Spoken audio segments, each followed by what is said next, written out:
According to Brown's report, quote, Siran responded to a specific hypnotic cue given to him by that woman to enter range mode, during which Siran automatically and involuntarily responded with a flashback that he was shooting at a firing range at circle targets, end of quote. Months after Siran recalled these details, attorney William Pepper was able to prove that, just days before the assassination, Siran had visited a firing range accompanied by an unknown instructor and had signed the register. With the help of Professor Brown, Siran was also able to remember that his instructor had a falling mustache, which fits the description of famous hypnotist William Joseph Bryan Jr., whom other evidence also incriminates. Bryan makes no secret of having worked for the Air Force in the brainwashing section. His biggest claim to fame was to have exposed by hypnosis the Boston strangler Albert DeSalvo, who thereafter confessed to the crime. Bryan often bragged about it.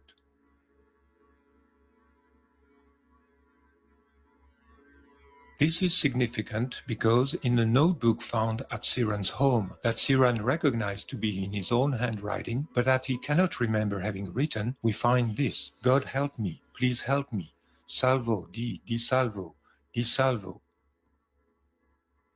It is surmised that he heard the name while under hypnosis. You have to have the person locked up physically to have control over them. You have to use a certain amount of physical torture involved, and there is also the use of long-term hypnotic suggestion, probably drugs, whatever, and so on. Under these situations where you have all this going for you, like the prison camp and so on, yes, you can brainwash a person to do just about anything. What I'm speaking about are the innumerable instances that we ran into when I was running the country's brainwashing and anti-brainwashing programs.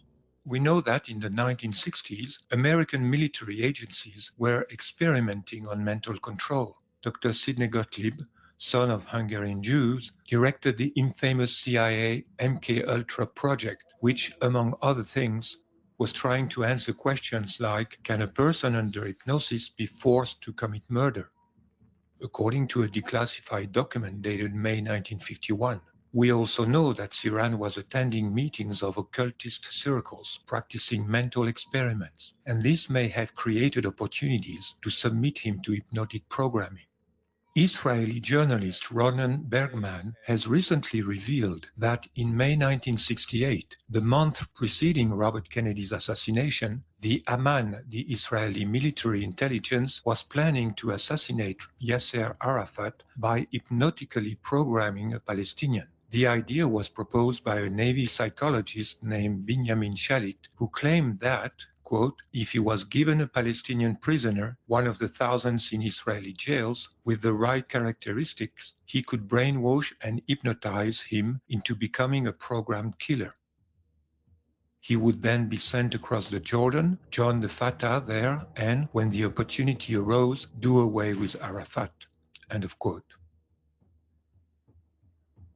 The proposal was approved. Shalit selected a 28-year-old Palestinian from Bethlehem, whom he judged easily suggestionable.